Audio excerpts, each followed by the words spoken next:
विश्वास रखता हूँ। यह मेरा डिक्लेरेशन है। यह कि मैं भारत के संविधान में पूर्ण आस्था एवं विश्वास रखता हूँ। यह कि मेरा उद्देश्य किसी भी राजनीतिक दल की विचारधारा का समर्थन या विरोध करना नहीं है। यह कि मैं धर्म, मूल, वंश, वर्ण, जाति, लिंग, रंग, जन्म स्थान आदि के आधार पर होने वाले भेदभाव का समर्थन नहीं करता हूँ। यह कि व्यक्ति के संवैधानिक अधिकार और मानवाधिकार, समता, स्वतंत्रता, बंधुता और गरिमा का प्रबल समर्थन करता हूँ। यह कि विधिक अज्ञानता को दूर करने तथा विधिक ज्ञान को और विधिक अधिकारों का बोध कराने के उद्देश्य से मैं बिना किसी आर्थिक लाभ के यह संवैधानिक ज्ञान देश के नागरिकों को प्रदान कर रहा हूँ।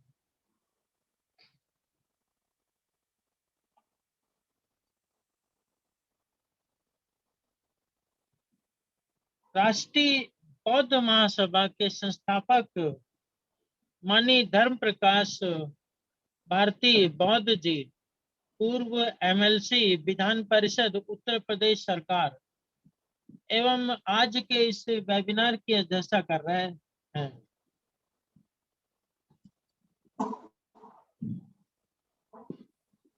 राष्ट्रीय बौद्ध महासभा की कार्यवाहक राष्ट्रीय अध्यक्ष माननीय बादल सिंह बौद्ध जी,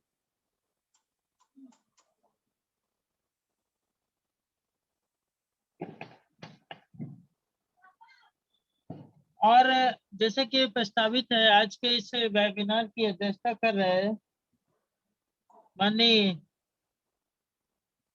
धर्म प्रकाश भारती जी, संस्थापक राष्ट्रीय बौद्ध महासभा, एवं आज के इस वेबिनार का संचालन कर रहे हैं माननीय BL करदम जी।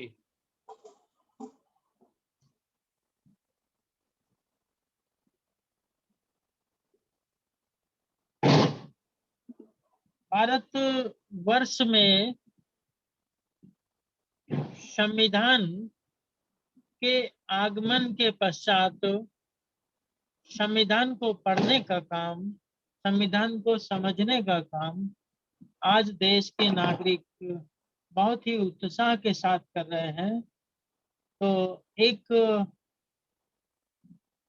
करीब 70 साल की वृद्ध महिला, जिनके माध्यम से यह एक प्रतीकात्मक फोटो है, जिसके माध्यम से देश के नागरिकों को प्रोत्साहित करने के लिए कि करीब एक 70 साल की महिला भी संविधान में इंटरेस्ट रखती हैं, तो देश के नागरिकों को, नौजवानों को, महिलाओं को, वृद्धों को और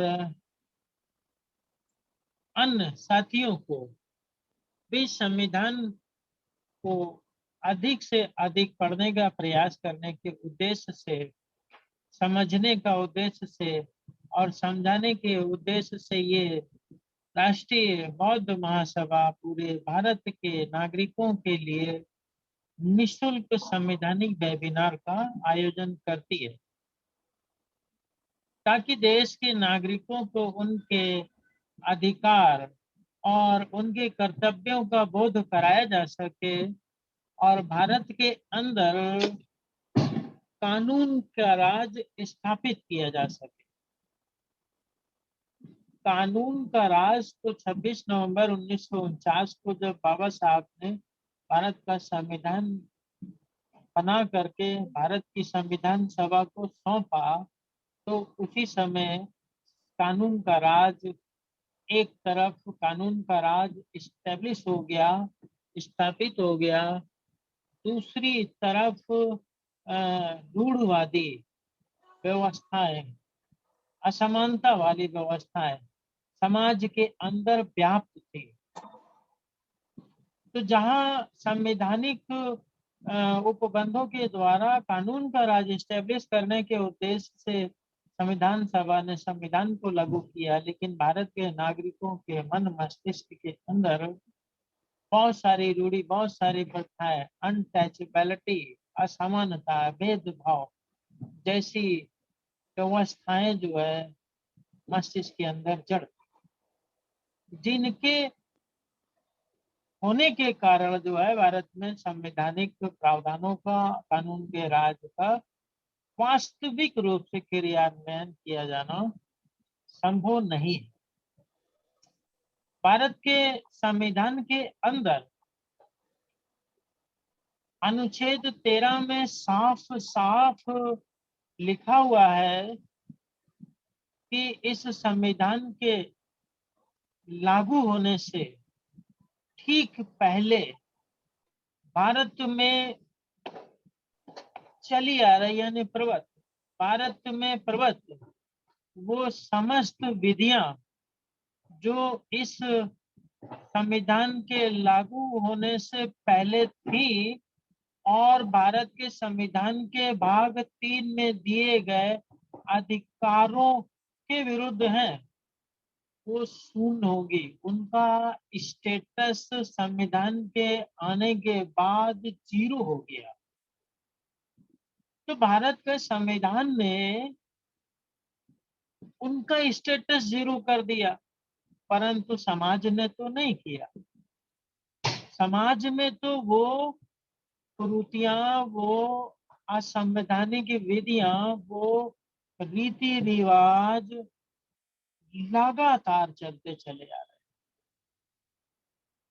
तो जो उद्देश्य था आर्टिकल 13(1) का, कि जब ये संविधान लागू किया जा रहा है तो भारत के अंदर वो सारे कानून, वो सारी विधियां, वो सारी रूढ़ियां, वो सारी प्रथाएं जो इस संविधान के अंदर भाग 3 में दिए गए मौलिक अधिकार हैं, उनके खिलाफ है। वो सारी विधियां 0 हो गई, परंतु वो 0 हुई कैसे? कानून से तो हो गए, लेकिन समाज में तो उनका महत्व बड़े लंबे समय से चला आ रहा था। सती प्रथा, जैसे कि जाति प्रथा, जैसे कि बहुत सारे मामले आते हैं, धार्मिक मामले आते हैं। किसी व्यक्ति को मंदिर में नहीं जाने देना, या किसी व्यक्ति को पानी नहीं पीने देना, राइट टू इक्वालिटी, ये बहुत सारे ऐसे रीति रिवाज जो संविधान ने तो खत्म कर दिए, परंतु समाज में अभी भी उसका प्रभाव नजर आता है। तो ये जो संविधान के अंदर आर्टिकल है, वो तब तक प्रभावी नहीं हो सकता है, तब तक जो है उसका प्रभाव नजर नहीं आता है, जब तक कि उसको ईमानदारी से ईमानदार सरकार लागू न करे, इन्फोर्समेंट करे। अगर ईमानदारी से ईमानदार सरकार उसको लागू नहीं करती है, तो फिर एक ही रास्ता बचता है कि देश के अंदर जनता के हर व्यक्ति को संविधान की जानकारी दी जाए, ताकि संविधान की जानकारी प्राप्त हो और देश की जनता उन कानूनों को लागू करने की मांग करे। तो इस उद्देश्य से ये जो है, एक बुजुर्ग महिला जो कि संविधान की पुस्तक को हाथ में लेकर उसको समझने का प्रयास कर रही हैं, कि एक प्रतीकात्मक तस्वीर है देश के समस्त नागरिकों के लिए कि नो योर राइट्स, अपने अधिकारों को जाने। अधिकारों की जब हम बात करते हैं, तो वर्तमान समय में राष्ट्रीय बौद्ध महासभा के माध्यम से अनुच्छेद 139 पे चर्चा आज प्रस्तावित है, और अनुच्छेद 139 में लिखा हुआ है कि सर्वोच्च न्यायालय को कुछ रिट जारी करने की शक्ति प्रदान करता है। अब सर्वोच्च न्यायालय और यानी कि न्यायपालिका, कार्यपालिका और विधायिका, तीनों को ही शक्तियां भारत के संविधान से प्राप्त हैं।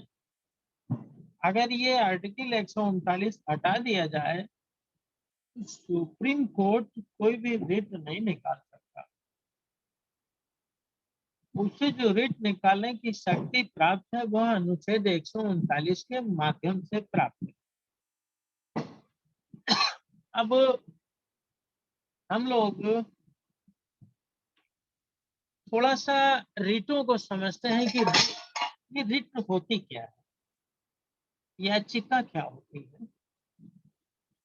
तो याचिका की आवश्यकता क्यों पड़ी? आखिर आर्टिकल 139 में जो है सुप्रीम कोर्ट को भारत के संविधान निर्माता ने रिट निकालने की शक्ति क्यों दी? What's are the writ? Writ क्या है, कितने प्रकार की होती है, क्यों होती है, यहाँ पे ये क्यों लिखा गया? तो यहाँ पर लिखा हुआ है कि रिटों के संबंध में बंदी प्रत्यक्षीकरण, एक रिट का नाम है बंदी प्रत्यक्षीकरण, दूसरी रिट का नाम है परमादेश, और तीसरी रिट है निषेध, और चौथी है कोवेरेंटो, और पांचवी है उत्प्रेषण रिट।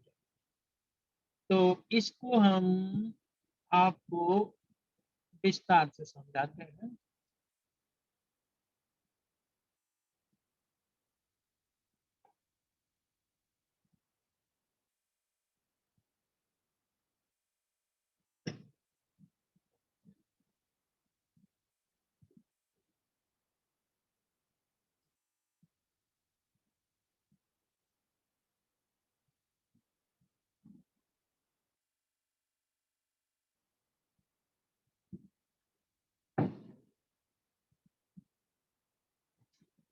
एक स्क्रीन मैंने शेयर करी है, वो अति शीघ्र जो है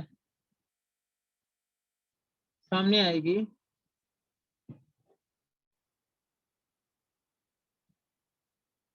जब तक नहीं आती है तब तक चर्चा करते हैं, नेट की समस्या है। इस स्क्रीन के माध्यम से मैं ये बताना चाहता हूँ कि जो अनुच्छेद 13 की चर्चा मैंने करी कि इस संविधान के लागू होने से ठीक पहले भारत में प्रभुत्व वो समस्त विधियां जो इस संविधान के भाग 3 से असंगत है वे शून्य होंगी, उनका स्टेटस शून्य हो जाएगा। तो और दूसरा पॉइंट आर्टिकल 13 में ये भी लिखा हुआ है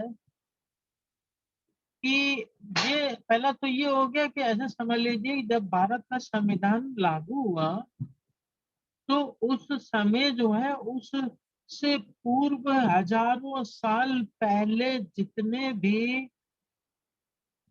कानून थे, चाहे वो धार्मिक कानून हो, चाहे किसी ने बनाए हो, चाहे रूढ़ी हो, चाहे प्रथा हो, वो अगर भाग 3 में दिए गए मूल अधिकारों के खिलाफ है तो उनका स्टेटस जीरो हो गया, उनकी वैल्यू जीरो हो गई, वो ऐसे हो गए जैसे है ही नहीं। एक एक रूढ़ी, एक एक प्रथा, एक एक कानून को खत्म करने की बजाय एक पैमाना बना दिया गया संविधान में कि भाग 3 में दिए गए अधिकारों के विरुद्ध अगर है तो सब के सब जीरो।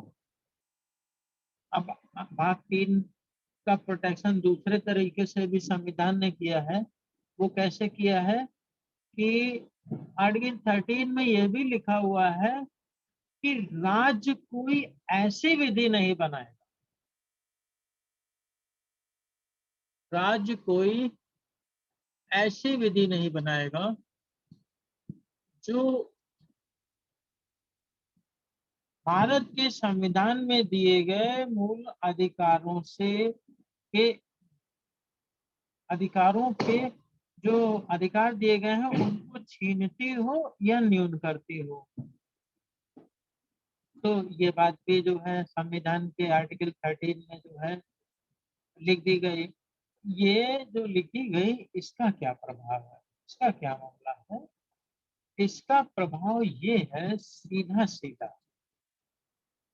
कि भारत देश के अंदर कोई भी सरकार बने, कांग्रेस की बने, भारतीय जनता पार्टी की बने, बहुजन समाज पार्टी की बने, समाजवादी पार्टी की बने, या कोई भी सरकार बने, परंतु वह भाग 3 में दिए गए जो मूल अधिकार है अनुच्छेद 12 से लेके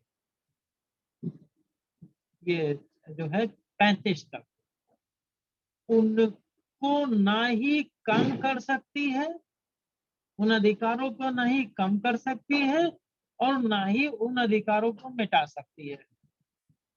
ये जो है पूरा का पूरा आर्टिकल 13 सब क्लास 2 कहता है। इस तरीके से भारत के संविधान ने विधायिका को के हाथों को बांध दिया कि आप हमारे मूल अधिकारों को न छीन सकते हैं, न कम कर सकते हैं और न उसे मिटा सकते हैं। ये पूरा का पूरा विधायिका को निरंकुशता से रोकने का प्रबंध है आर्टिकल 13(2). अब आर्टिकल 13(2) ने निरंकुशता को रोकने के उद्देश्य से बनाया कि ये आप मूल अधिकारों को न छीन सकते हैं न कम कर सकते हैं, ऐसा कोई भी कानून नहीं बना सकते हैं, ऐसा कोई भी एक्ट नहीं बना सकते हैं, ऐसा कोई भी नियम नहीं बना सकते हैं जो भाग 3 में दिए गए मूल अधिकारों को छीनती हो या कम करती हो। अगर कोई ऐसा कानून बन जाता है जो दिए गए अधिकारों को कम कर देता है, न्यून कर देता है, तो वह पॉइंट जितना भी पॉइंट है वो जितना उल्लंघन कर रहा है भाग 3 में दिए गए मूल अधिकारों को, उतना पॉइंट हटा दिया जाएगा। यानी कि ऐसा भाग जो भाग 3 में दिए गए अधिकारों को छीनता है या न्यून करता है, वह उल्लंघन की मात्रा तक हटा दिया जाएगा, ऑपरेशन हो जाएगा उसका। जैसे किसी व्यक्ति के शरीर में कोई समस्या आ जाती है तो उतनी समस्या को डॉक्टर ऑपरेट करके बाहर निकाल देता है, उसी तरीके से विधायिका द्वारा यदि कोई इस तरह का कानून बना दिया जाता है जो भाग 3 में दिए गए अधिकारों को छीनता है या न्यून करता है, तो उसको उतने भाग को हटा दिया जाएगा। और अगर पूरा का पूरा कानून, पूरा का पूरा एक्ट भाग 3 में दिए गए अधिकारों के विरुद्ध है, मूल अधिकारों के विरुद्ध है, तो वो पूरा का पूरा भाग भी हटा दिया जाएगा। इस तरह से जो आपकी विधायिका है, जिसमें संसद है, राज्यसभा है, विधानसभाएं हैं,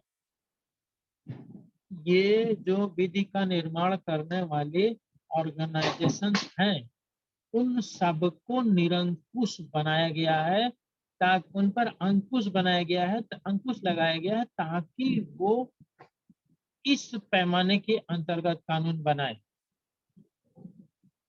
तो अब ये सवाल ये पैदा होता है कि मूल अधिकार क्या है?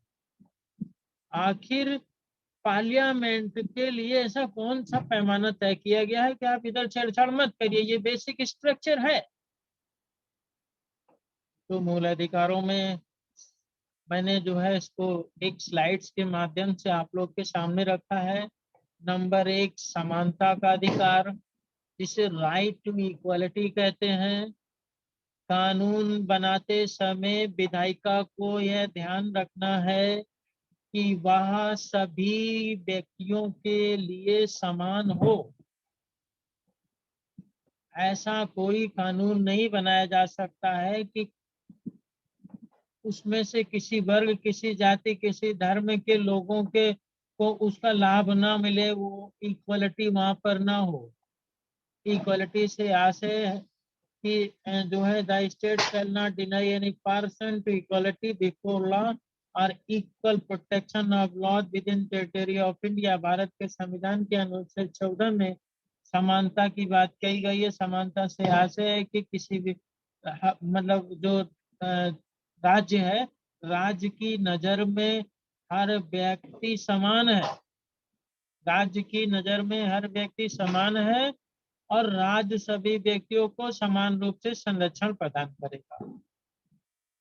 संरक्षण प्रदान करने के अंदर आपको सबके साथ इक्वल बिहेव करना है। इक्वल बिहेव का मतलब है कि अगर आप गणेश जो है प्रतिमा को स्थापित कर सार्वजनिक स्थान पर, सड़क पर, चौराहे पर या आसपास कहीं पर स्थापित करने की परमिशन देते हैं कि यहाँ पर आप गणेश प्रतिमा लगा के गणेश उत्सव मनाइए, या दुर्गा जी की प्रतिमा लगा करके आप दुर्गा जी की पूजा करिए, दुर्गा जी का उत्सव मनाइए, तो फिर उसी तरीके से बौद्धों को भी उन स्थानों पर बुद्ध के विचारों को प्रचार प्रसार करने का और उन्हें अनुष्ठान करने का अवसर प्रदान करने की बात कहता है। राइट ही गलत, कानून की नजर में सब बराबर है। ये समानता का अगर उल्लंघन होता है तो फंडामेंटल राइट्स का उल्लंघन होता है। दूसरा पॉइंट है स्वतंत्रता का अधिकार। सभी व्यक्ति को स्वतंत्रता प्रदान की गई है। संविधान कहता है किसी भी व्यक्ति को, संविधान का उद्देश्य लिखा ही हुआ है, प्रियम्बर में ही लिखा है कि हम भारत के लोग भारत को एक संपूर्ण प्रभुत्व संपन्न समाजवादी पंथ लोकतंत्रात्मक गणराज्य बनाने के लिए तथा उसके समस्त नागरिकों को सामाजिक, आर्थिक, राजनीतिक क्या देना है, न्याय और स्वतंत्रता, व्यक्ति की गरिमा और स्वतंत्रता। स्वतंत्रता की बात प्रियम्बल कहती है और यहाँ पर उसी स्वतंत्रता को फंडामेंटल राइट्स के अंदर रखा गया है। और फंडामेंटल राइट्स में कहाँ रखा गया, आर्टिकल 19 में रखा गया। आर्टिकल 19 की बात जब करें तो वही है जो हमको कहता है कि भाई आप भी जो है इस चौराहे पर अपना कार्यक्रम कर लो, आप भी इस प्रोग्राम कर लो। जैसे कि किसी मैदान के अंदर रामलीला करने की परमिशन दी जाती है, तो फिर उसी मैदान में बुद्ध के कार्यक्रम को करने की भी परमिशन दी जानी चाहिए। ऐसा स्वतंत्रता हमें प्राप्त है, बिना किसी जो है अस्त्र शस्त्र के हमें अपने कार्यक्रम, अपने संगम, अपनी मीटिंग करने का अधिकार प्राप्त है। तो स्वतंत्रता का मतलब है भारत के संविधान के अनुच्छेद 19 के अंदर स्वतंत्रताएं प्रदान की गई है। जैसे राइट टू स्पीक, बोलने का अधिकार। बोलने का अधिकार का मतलब जो सोशल मीडिया पर जो हम लोग वेबिनार करते हैं, सोशल मीडिया के प्लेटफॉर्म पर आ करके अपनी बात कहते हैं, संविधान की बात कहते हैं, तथागत गौतम बुद्ध की बात कहते हैं, ये जो हमें अधिकार प्राप्त है वो आर्टिकल 19 एक ए के अंतर्गत प्राप्त है। यानी हमको, आरसी धीमान को जो राइट टू स्पीक प्राप्त है, उतना ही राइट टू स्पीक आज तक को भी प्राप्त है जो कि इलेक्ट्रॉनिक मीडिया है। उतना ही अधिकार एनडीटीवी को भी प्राप्त है, उतना ही अधिकार प्रिंट मीडिया को प्राप्त है, जैसे दैनिक जागरण, अमर उजाला। तो ये समस्त मीडिया को भी उसी आर्टिकल के द्वारा right to speak and expression प्राप्त है, जिसके माध्यम से हमें प्राप्त है। दोनों को बराबर अधिकार प्राप्त है किसी को कम नहीं, किसी को ज्यादा नहीं। अगर यहाँ पर बैठ करके मैं कोई ऐसी बात कहता हूँ जिससे किसी व्यक्ति की भावना आहत हो जाती है और फिर वह क्षुब्ध होकर के मेरे ऊपर आपराधिक मामला दर्ज करता है, तो बिल्कुल इसी तरीके से अगर आज तक दैनिक जागरण, अमर उजाला या दूसरे इलेक्ट्रॉनिक मीडिया के लोग अपने स्टूडियो में बैठ करके कोई ऐसी बात कहते हैं जिससे आपकी भावना क्षुब्ध होने से आपकी भावना आहत होती है, तो आप भी उन पर उसी तरह से मुकदमा लगा सकते हैं जैसे वो हम पर लगा सकते हैं। बिल्कुल इक्वल स्टेटस है, कोई विशेष जो है उनको प्रोटेक्शन संविधान नहीं देता। स्वतंत्रता उनको उतनी है जितनी आर्टिकल 19 में दी गई है, और वो उसकी भी स्वतंत्रताओं पे भी कुछ निर्बंधन लगे हुए हैं। नंबर 1 कि स्वास्थ्य के मामले में और लोक कल्याण के मामले में, राष्ट्र हित में, ऐसी कोई बात जिसकी वजह से स्वास्थ्य की समस्या खड़ी होती है, लोक जो है कल्याण की लोक प्रशासन की, लॉ एंड ऑर्डर की समस्या खड़ी होती है, राष्ट्र हित की समस्या खड़ी होती है, वो बात नहीं बोल सकते हैं। लेकिन अगर ऐसा कोई स्टेटमेंट जिसकी वजह से हम इन समस्याओं को क्रिएट करते हैं, तो फिर हमारे विरुद्ध कार्रवाई हो सकती है, और वो स्वतंत्रता हमारी एक सीमा के अंदर है। स्वतंत्रता प्राप्त है हमें संवैधानिक दायरे में रह के अपनी बात करने की, और इलेक्ट्रॉनिक मीडिया को भी जो स्वतंत्रता प्राप्त है, प्रिंट मीडिया को भी जो स्वतंत्रता प्राप्त है, वो भी संविधान के दायरे में रह के बात करने की है। अगर वो जरा भी इधर का उधर होते हैं तो आप मुकदमा लगा सकते हो उनके ऊपर। लेकिन फिर आप सवाल ये पैदा होता है उन पर मुकदमे लगते क्यों नहीं है? क्योंकि हम जो लोग हैं, देश के नागरिक हैं, उन्हें पता ही नहीं कि उन्हें उनकी भावना आहत हो गई है, और उन्हें पता ही नहीं है कि कौन से कानून के अंतर्गत उल्लंघन हुआ और इन पर क्या केस लगना है। तो यहाँ पर स्वतंत्रताएं दी गई हैं। जब आप लोग आर्टिकल 19 पढ़ेंगे पूरा बुक के अंदर तो क्लियर हो जाएगा। आगे चलते शोषण के विरुद्ध जो है भारत के अंदर जो शोषण होता है, शोषण कैसे होता है कि मानव व्यापार किया जाता है, बाल मजदूरी कराई जाती है, तो ये जो है ये शोषण है। इस को भी फंडामेंटल राइट में रखा गया है, शोषण के विरुद्ध अधिकार दिए गए हैं। अब आते हैं धार्मिक अधिकार जो बहुत महत्वपूर्ण है आजकल, धार्मिक स्वतंत्रता का अधिकार जो आर्टिकल 25 है। 25 के अंदर व्यक्ति को अपनी आस्था, अपनी अंतर आत्मा के आधार पर, अपने अंतःकरण के आधार पर इबादत करने का अधिकार है, पूजा करने का अधिकार है। आपका मन होता है इबादत करने का, आपका जिस चीज में अंतःकरण पर मन आ जाए उसकी पूजा कर लीजिए।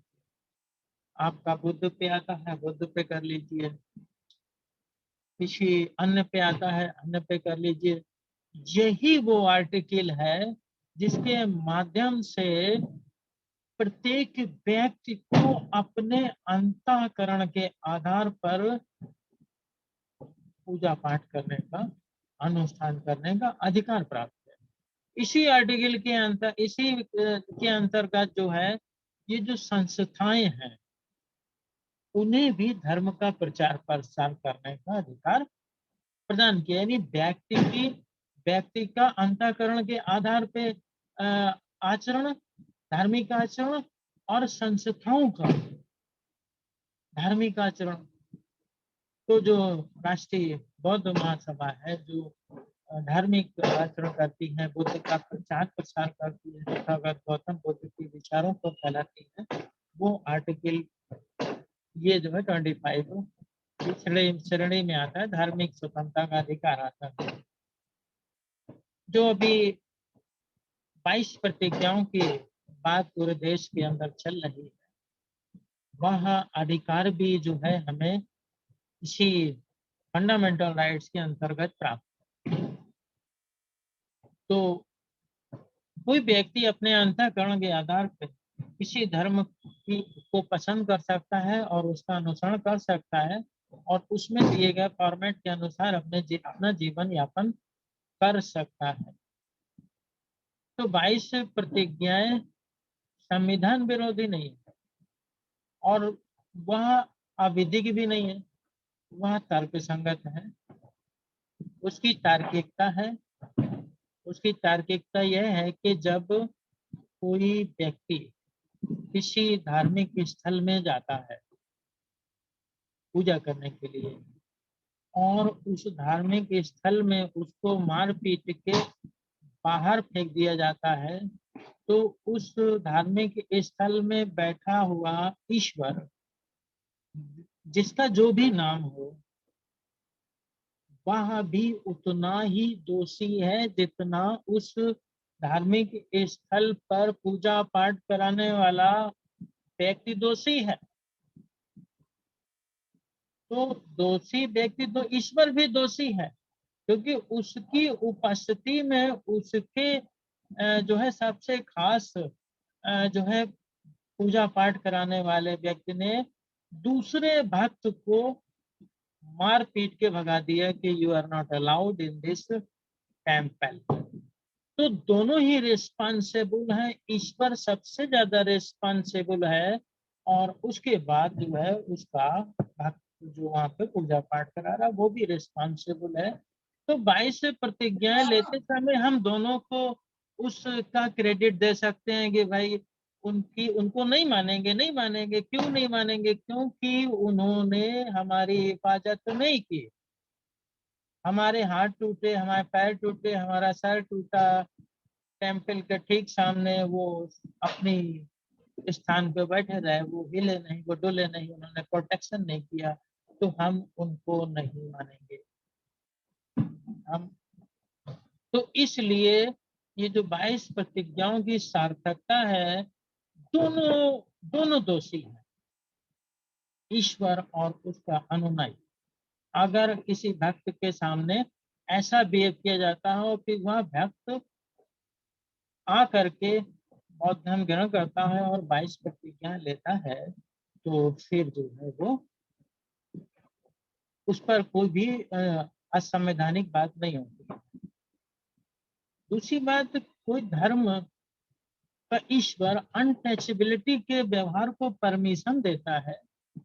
ईश्वर खुद बैठा हुआ है और उसके यहाँ भेदभाव हो रहा है, छुआछूत हो रहा है मंदिर के प्रांगण में या किसी अन्य स्थान पे, तो ऐसे ईश्वर को भी त्यागा जा सकता है और कहा जा सकता है कि हम ऐसे ईश्वर को नहीं मानेंगे, क्योंकि वो ईश्वर भी उतना ही रिस्पॉन्सिबल है डिस्क्रिमिनेशन का, अनटचेबिलिटी का, अन्याय का, अत्याचार का। तो ये जो 22 प्रतिज्ञाओं की सार्थकता है वो भी हमारे धार्मिक अधिकारों के बीच से निकल के आती है, राइट टू इक्वलिटी की आती है। ये नेक्स्ट है संस्कृति एवं शिक्षा संबंधी अधिकार। तो ये भी जो है बहुत महत्वपूर्ण अधिकार है। भाई शिक्षा, राइट टू एजुकेशन का जो है दिया गया है, और ये आता है जो सबसे आखिरी में संवैधानिक उपचारों की अगर ऐसा उल्लंघन होता है, मान लीजिए कोई कहता है, कोई सरकार आती है कहती है कि हम समानता नहीं मानते, हम स्वतंत्रता का अधिकार नहीं देते, हम शोषण का अधिकार जो है नहीं देते, इन फंडामेंटल राइट्स के विरुद्ध कोई सरकार आती है और कानून बनाती है, तो फिर ये जो संवैधानिक उपचारों की बात की गई है आर्टिकल 32, उसमें प्रत्येक व्यक्ति को अगर उसके इनमें से किसी भी अधिकारों का उल्लंघन होता है तो फिर वह सीधा सुप्रीम कोर्ट में जा सकता है। अनुच्छेद 32 के अंतर्गत राइट्स दिया गया है, व्यक्तियों को राइट्स दिया गया है, हम देश के नागरिकों को राइट्स दिया गया है कि आपका उल्लंघन हुआ, आपके फंडामेंटल राइट्स का उल्लंघन हुआ, आपकी स्वतंत्रता बाधित हुई, आपका शोषण हुआ, आपके धार्मिक अधिकारों का उल्लंघन हुआ, आपके सांस्कृतिक अधिकारों का उल्लंघन हुआ, तो चलो भाई जाओ, आपको अधिकार देता है संविधान कि सुप्रीम कोर्ट में अनुच्छेद 32 के अंतर्गत जाओ और रिट फाइल करो। कौन कौन सी रिट फाइल कर सकते हैं? सुप्रीम कोर्ट को जो रिट जो है 139 में अभी मैंने बताया था कि सुप्रीम कोर्ट यहाँ आर्टिकल 32 के अंदर रिट डालने का अधिकार जनता को प्राप्त हुआ, व्यक्तियों को प्राप्त हुआ। अब सुप्रीम कोर्ट को अगर जो है रिट निकालने का अधिकार प्राप्त नहीं होगा तो सुप्रीम कोर्ट कैसे काम करेगा? हमारे फंडामेंटल राइट्स की हिफाजत कौन करेगा? सुप्रीम कोर्ट को देखना है। इसलिए आर्टिकल 139 में सुप्रीम कोर्ट को रिटों को निकालने की शक्ति प्रदान की गई। क्लियर? अब रिटें कौन कौन सी हैं? नंबर 1 है बंदी प्रत्यक्षीकरण, जिसे हाइबस कॉर्पस कहते हैं। दूसरी है परमादेश, जिसे मैंडमस कहते हैं। तीसरी है प्रतिषेध और चौथी है उत्प्रेषण, लेख और अधिकार परीक्षा। ये रिटे जो है सुप्रीम कोर्ट निकालता है। अब ये जो पहली वाली रिट है इसको थोड़ा सा समझा दूं शॉर्ट में कि जो ये हाइबस कॉर्पस है बंदी प्रत्यक्षीकरण, ये जो है एक लैटिन शब्द है जिसका अर्थ होता है प्रोड्यूस द बॉडी। ये हाइबस कॉर्पस जो शब्द है ये लैटिन शब्द है और जिसका अर्थ होता है प्रोड्यूस द बॉडी, यानी व्यक्ति के शरीर को पेश करो। इसकी आवश्यकता क्या पड़ती है कि जैसे कि मान लीजिए किसी व्यक्ति को बंदी बना लिया गया, मान लीजिए न्यायालय के मान लीजिए जेल के अंदर कोई व्यक्ति बंद है लंबे समय से और उसको जो है रिमांड पर पेश नहीं किया जा रहा न्यायालय के समक्ष, तो वो कहाँ जाएगा? तो न्यायालय कहता है कि किसी भी व्यक्ति को अगर बंदी बना लिया गया है तो उसको पेश किया जाए, व्यक्ति का शरीर पेश किया जाए, उसकी डिटेल, उसकी फोटो, उसकी ऑडियो, उसकी वीडियो से काम चलने वाला नहीं है। क्यों? क्योंकि भारत के संविधान के अनुच्छेद 21 में लिखा हुआ है कि किसी भी व्यक्ति को विधि द्वारा स्थापित प्रक्रिया से ही जो है वंचित किया जा सकता है, यानी किसी व्यक्ति के प्राण और उसके दैहिक अधिकार को कानून के द्वारा ही वंचित किया जा सकता है, अन्यथा नहीं। तो अगर कोई कानून के अंतर्गत बंदी है तो कानून के अंतर्गत बंदी रहेगा, लेकिन अवैध बंदी क्या होता था पहले लोगों के पास, जैसे आज प्राइवेट फार्म हाउस होते हैं, फार्म हाउस होते हैं तो प्राइवेट जेलें हुआ करती थी, पैसे वाला है अपना जेल बना लिया, जेल में बंद करके रखता था, उसके पास जेल भी होता था, उसके पास फोर्स भी होता था, पैसा भी होता था, सब कुछ होता था, तो जेल में बंद रहता था। लेकिन संविधान लागू हुआ परंतु वो व्यवस्था नहीं खत्म हुई। तो अगर कोई व्यक्ति जो है किसी व्यक्ति को बंदी बनाता है तो फिर हाइबस कॉर्पस रिट फाइल करके हम उस व्यक्ति को न्यायालय के समझ बुलवा लेते हैं, क्यों भाई बंदी बना रखा है, उसको वहां पे कारण बताना पड़ेगा। तो जनता हाइबस कॉर्पस रिट दाखिल करेगी। और इसके बाद आता है ये जो था बंदी प्रत्यक्षीकरण जो है, जो इसका मुख्य उद्देश्य था कि दैहिक स्वतंत्रता का संरक्षण करना, व्यक्ति के शरीर को स्वतंत्र रखना। अवैध गिरफ्तारी के विरुद्ध ये मामला बनता था। जैसे किसी को जो है गिरफ्तार कर लिया गया थाने के अंदर और 20 दिन से जो है उस 25 दिन से थाने में बंद किए हुए हैं, छोड़ ही नहीं रहे, ना न्यायालय में डाल रहे हैं, तो क्या होगा? अवैध गिरफ्तारी होगी। अवैध गिरफ्तारी के विरुद्ध आप जो है हाइबस कॉर्पस में चले जाइए, वहां से जो है डायरेक्शन आ जाएगा, व्यक्ति छूट जाएगा, यानी आपकी जो स्वतंत्रता है वो आपको प्राप्त होगी। जो फंडामेंटल राइट्स में अधिकार दिए गए हैं वो गारंटी करता है, वो आपको मिलेंगे, इस बात की गारंटी संविधान देता है। लेकिन संविधान द्वारा दी गई गारंटी कहाँ से? सुप्रीम कोर्ट के द्वारा है। अनुच्छेद 32 के द्वारा आप रिट फाइल करिए। अनुच्छेद 139 के तहत जो है वो रिट निकालेगा और फिर अधिकार प्राप्त होगा। इस तरीके से ये रिटों का पूरा मामला है। ये जो है अनुच्छेद 21, ये अनुच्छेद 21 है जिसकी बात मैंने कही थी कि प्राण और दैहिक स्वतंत्रता का संरक्षण। किसी व्यक्ति को उसके प्राण या दैहिक स्वतंत्रता से विधि द्वारा स्थापित प्रक्रिया के अनुसार ही वंचित किया जाएगा, अन्यथा नहीं। किसी व्यक्ति गिरफ्तार कर लिया गया है, अवैध गिरफ्तारी है, कहाँ से? कौन अकाउंटेबल है? कौन जवाब देगा? अगर सरकार ही गिरफ्तार करती है किसी व्यक्ति को, उसके अनुयायी गिरफ्तार करते हैं, थाने में डाल देते हैं, कहीं पर डाल देते हैं, तो हु विल बी अकाउंटेबल? कौन उसकी जवाबदेही देगा? कार्यपालिका और विधायिका अगर ऐसा करती है तो ऐसी स्थिति में फिर व्यक्ति के जो परिवार वाले हैं वो रिट फाइल करेंगे, बंदी प्रत्यक्षीकरण हाइबस कॉर्पस, और वह व्यक्ति वहां से छूटेगा और उससे स्टेट से जवाब पूछेगा। सुप्रीम कोर्ट बताओ भाई क्यों इनको आपने अरेस्ट कर रखा, वहां जवाब देने जाना पड़ेगा। इस तरीके से बंदी प्रत्यक्षीकरण रिट हो गई।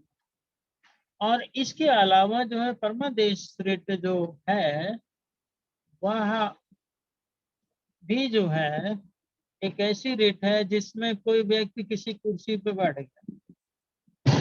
जैसे मान लीजिए कि जो है कोई कमिश्नर है, अब कमिश्नर साहब रिटायर हो गए, लेकिन वो पोस्ट पे बैठे हैं, छोड़ ही नहीं रहे कुर्सी। नहीं, मैं तो अभी छोड़ूंगा नहीं, मैं तो इसी कुर्सी पे बैठा रहूंगा, है। तो फिर क्या होगा?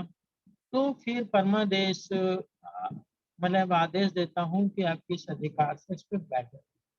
इस तरीके से जो रिटें हैं जिसको संक्षेप में मैंने समझाया है, इन रिटों को निकालने की शक्ति जो है सुप्रीम कोर्ट में अनुच्छेद 139 के अंतर्गत दी गई है। तो अनुच्छेद 139 जो है विस्तार से मैंने समझा दिया। और इसके साथ जो अनुच्छेद 139A है उस पर चर्चा हम लोग नेक्स्ट वीक में करेंगे कि आगे जो है सुप्रीम कोर्ट 139A में क्या प्रोविजंस है, 139 में क्या प्रोविजंस है। तो जो पूरा इसका सिस्टम था रिटों का, फंडामेंटल राइट्स का, ये हमने जो है एक्सप्लेन कर दिया। अब स्लाइड तो मैंने बना रखी लेकिन समय का अभाव है, तो इसलिए जो है वो स्लाइड अभी हम नहीं दिखाते हैं, समय का ध्यान रखना है। आज पूरा देश, हमारा पूरा देश उत्सव मना रहा है। कोई दीप दानोत्सव मना रहा है तो कोई दीपावली मना रहा है। और हम देश के बुद्धिजीवी वर्ग, चिंतक, राष्ट्र हित में, देश के संविधान पे, देश की परिस्थितियों पे, लोगों के अधिकारों के लिए चिंतन मनन कर रहे हैं। तो ये इसलिए आज की जो वेबिनार में हमारे जो भी साथी जुड़े हैं उनका मैं बहुत ही तहे दिल से शुक्रिया अदा करता हूँ कि आपने जो है, आप बहुत ही जागरूक व्यक्तियों में हैं, आप सब लोग बहुत जागरूक व्यक्तियों में हैं। जब ऐसे मौके पे सब पूरा देश उत्सव मना रहा है तो हम जागरूक व्यक्ति जो है संविधान के ऊपर चर्चा कर रहे हैं, देश के नागरिकों के, व्यक्तियों के अधिकारों की बात कर रहे हैं, सुप्रीम कोर्ट की रिटों के संबंध में समझ रहे हैं। तो ऐसे लोगों के माध्यम से ही देश में रूल ऑफ लॉ लाया जा सकता है। रूल ऑफ लॉ को लाने के लिए 3 बातों की आवश्यकता है। पहला कि इक्वलिटी होनी चाहिए, समानता होनी चाहिए। समानता कैसी? हम सरकार से ये अपेक्षा करें कि सरकार ऐसे कानून बनाए जिससे धर्म, मूल, वंश, जाति, जन्म स्थान के आधार पे कोई भेदभाव ना हो। ये तो सरकार से हम अपेक्षा करते हैं। लेकिन इक्वलिटी का मतलब ये है कि हम इक्वलिटी समाज में कैसे कायम करें। सरकार करती है या नहीं करती है, इस सरकार का काम है। सरकार करेगी या नहीं करेगी, ये उसका काम है, ये उसका पार्ट है। परंतु हम समाज में इक्वलिटी कैसे लाएं?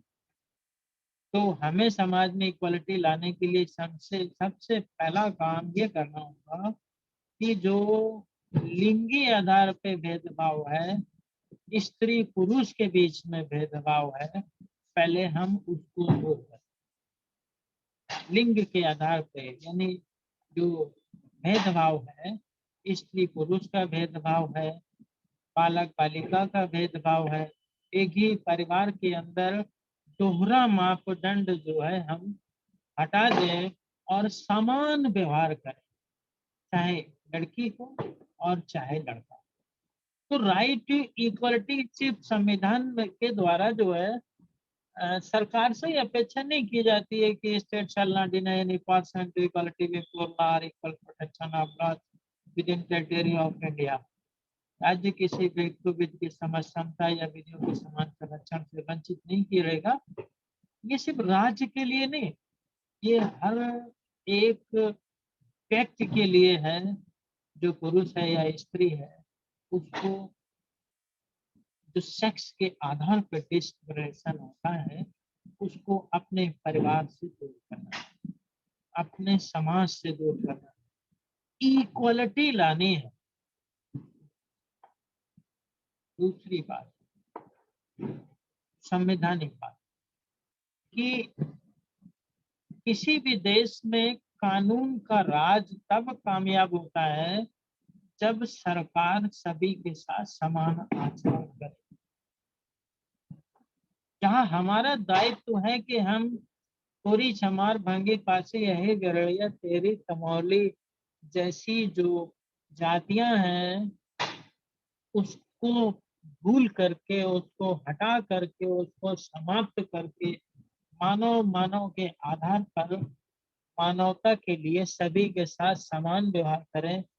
अपने दिमाग से जो है जाति प्रथा, जाति भावनाओं को समाप्त करें और सबको इक्वल करें। हर आदमी मनुष्य, सब होमो सैपियंस स्पीशीज है। तो हमें इक्वलिटी समाज में लानी है, हमें इक्वलिटी समाज में लानी है। सरकार को इक्वलिटी, यानी विधायिका को, एग्जीक्यूटिव को और न्यायपालिका को इक्वलिटी लानी है अपने अपने क्षेत्र में। इक्वलिटी, समता।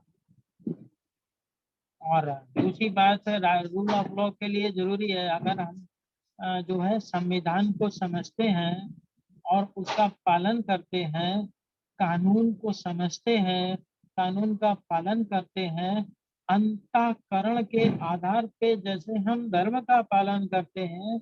एक अनपढ़ आदमी सुबह उठने के बाद जो है वो हनुमान चालीसा पढ़ता है, उसे नहीं मालूम, वो पढ़ा लिखा नहीं है, लेकिन पढ़ता है का मतलब उसे याद है और मुंह जबानी वो बोलता है। अंतःकरण के आधार पे इतनी उसको निष्ठा है, लगन है, आस्था है, विश्वास है, उसके लिए प्रयास करता है। उसी तरीके से हमको कानून का पालन करने के लिए अंतःकरण के आधार पे प्रयास करना है, कानून को ओबे करना है, कानून को एक्सेप्ट करना है, कानून के हिसाब से चलना है। हमें कानून को डिसओबे नहीं करना। अगर हम कानून को डिसओबे करेंगे तो हम कानून के राज को एस्टेब्लिश कैसे करेंगे? तो इसलिए देश की जनता को कानून का पालन करना होगा, और देश की जनता को कानून का पालन करने के लिए कानून को समझना होगा, और कानून को समझने के लिए संविधान की मीटिंगों में बैठना पड़ेगा, वेबिनार में भाग लेना पड़ेगा, ज्यादा से ज्यादा लोगों को जोड़ना होगा। और तीसरा पॉइंट है रूल ऑफ लॉ का, कि सुपरमेसी ऑफ लॉ। कानून से बड़ा कोई नहीं, राजा और रंग दोनों ही बराबर है। संविधान सबसे बड़ा है, प्रधानमंत्री से भी, राष्ट्रपति से भी, सुप्रीम कोर्ट के चीफ जस्टिस से भी, सीबीआई से भी, ईडी से भी, सबसे बड़ा संविधान है। संविधान की सर्वोच्चता, सुपरमेसी ऑफ लॉ एक ये लक्षण है। दूसरा इक्वलिटी ये लक्षण है। तीसरा अंतःकरण के आधार पर आप उसे ओपन करिए। यदि ऐसा 3 काम किसी देश में ईमानदारी के साथ होता है तो हम कह सकते हैं कि वहां पर रूल ऑफ लॉ, कानून का राज है। तो ये बहुत जरूरी था इतना रूल ऑफ लॉ को मेंटेन करने के लिए। और अब मैं आप लोगों को यहीं से जो है अपनी बात समाप्त करता हूँ। जय भीम। और बताए 9:17 हो रहा है मेरी घड़ी में। आप लोग साधु साधु साधु साधु। बहुत बहुत साधुवाद आदरणीय प्रोफेसर साहब, आपने आज बहुत ही अच्छी जानकारी दी।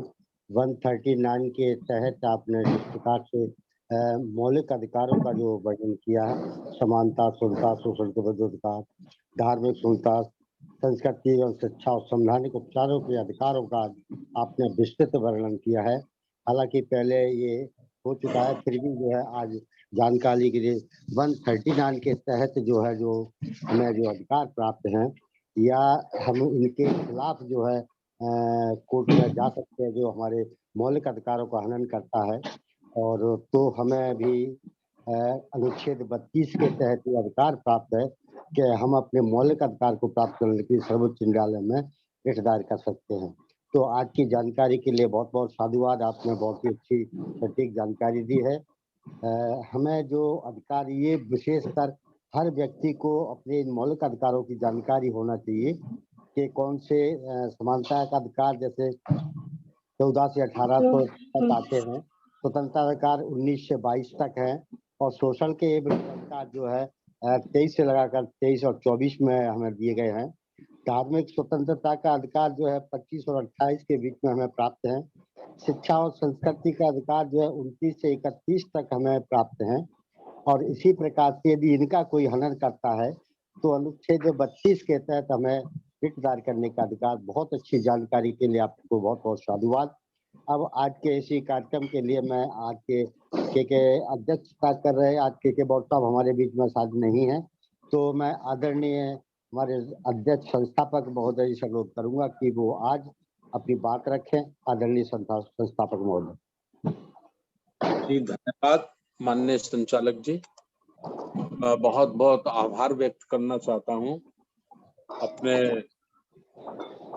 असिस्टेंट प्रोफेसर माननीय आरसी धीमान साहब का, जो बड़ी बारीकी से संविधान के आर्टिकल के बारे में हम लोगों को बताते हैं और बताकर ही नहीं छोड़ते बल्कि उसको आगे से, पीछे से, साइड से, दाएं से, बाएं से उसके क्या क्या प्रभाव हैं, क्या क्या शक्ति है, उसको भी बड़ा डिटेल में वो हमको समझाते हैं। उनका मैं बहुत बहुत धन्यवाद, आभार व्यक्त करना चाहता हूं। और ये निवेदन करना चाहता हूं कि संविधान की ये जानकारी, बहुमूल्य जानकारी राष्ट्रीय बौद्ध महासभा के माध्यम से आरसी धीमान साहब के द्वारा पूरे देश को दी जा रही है।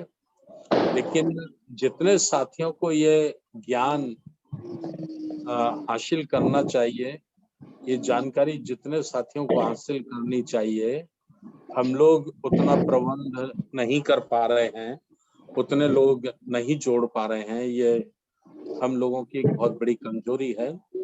लेकिन फिर भी मैं निवेदन करता हूं कि आरवीएम इंडिया न्यूज चैनल अपना राष्ट्रीय बौद्ध महासभा का है और हर प्रोग्राम उस पर यूट्यूब पर उसे डाउनलोड किया जाता है।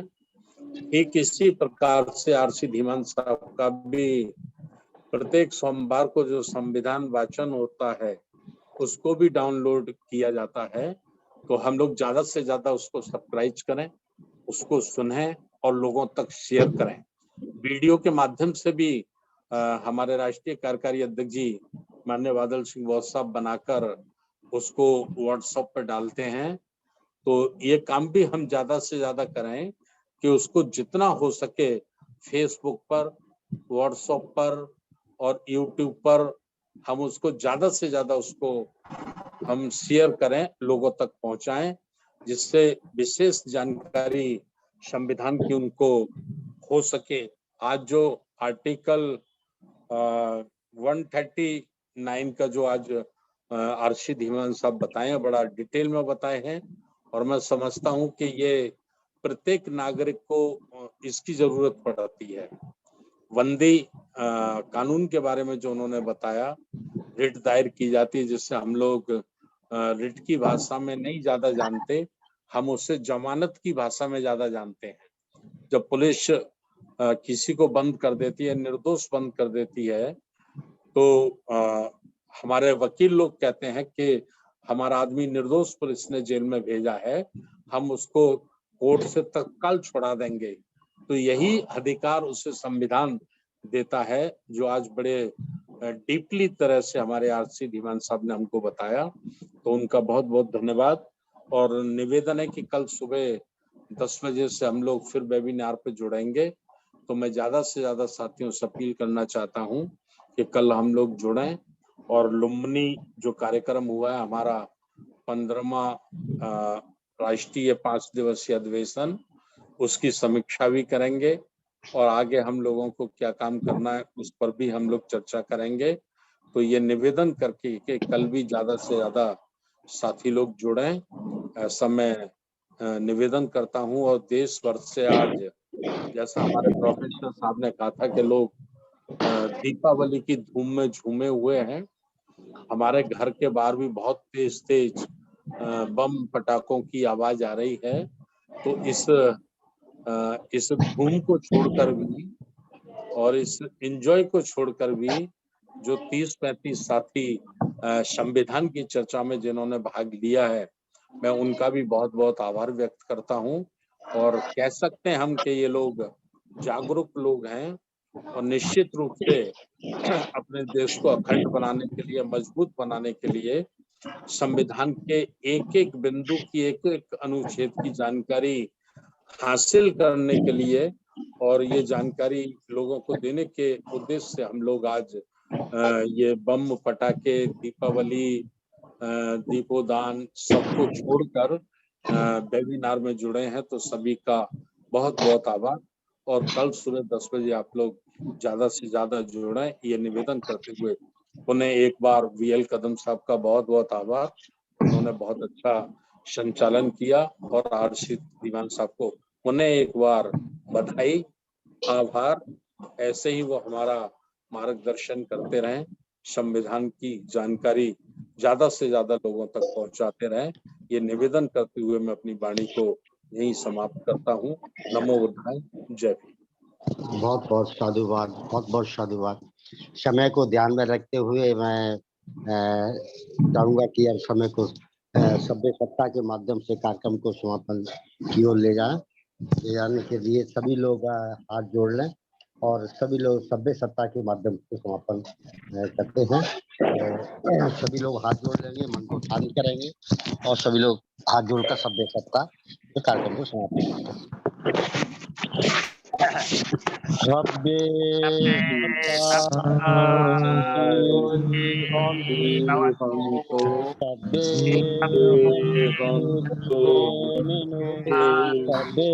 भद्राणि पश्यन्तु मा कञ्चित् सभ्ये सदा सुखी हन्तु, सभ्ये हन्तु चक्रिणो, सभ्ये भद्राणि पश्यन्तु मा कञ्चित् सभ्ये सदा सुखी हन्तु, सभ्ये हन्तु चक्रिणो, सभ्ये भद्राणि पश्यन्तु मा कञ्चित् हो सब जगत का सुखी रहे सब लोग, दुखियों के दुख दूर हो सब रोग। साधु साधु साधु।